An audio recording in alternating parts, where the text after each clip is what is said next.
Monsieur le philosophe, vous êtes accusé d'avoir ramassé votre collègue enseignant de mathématiques avec votre véhicule. Monsieur le juge, c'est plutôt cet individu inconscient d'étymologie freudienne qui m'a cogné par derrière, alors que moi je roulais avec une élégance aristocratique. Votre honneur, mon collègue a osé me perdre du temps sur la route, alors qu'en philosophie, le temps est irréversible. Taisez-vous, monsieur. N'essayez pas de blaguer la cour avec vos philosophies, citations. Taisez-vous, monsieur. N'essayez pas de blaguer la cour avec vos citations philosophiques très insupportables. Votre honneur, j'ai une question à poser à l'accusé.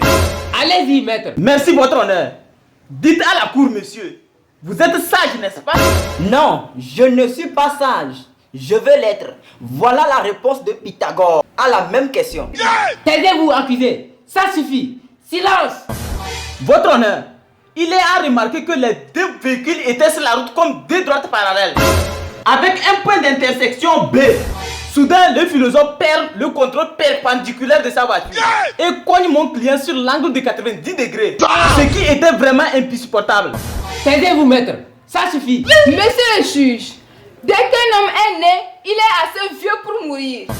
Le professeur de mathématiques a presque effacé l'existence de mon client sur Terre. Heureusement pour nous que lui-même il se retrouve à l'hôpital. Taisez-vous, maître. Je ne veux plus entendre quelqu'un parler. Votre honneur, la philosophie stoïcienne disait dans ce sens que... Taisez-vous, maître.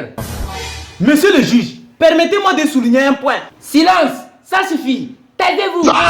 La cour, après délibération, déclare l'accusé, le plaignant et les deux avocats coupables d'avoir dit des choses que le tribunal n'a pas compris.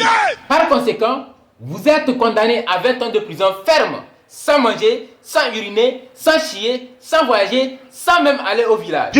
L'audience est levée.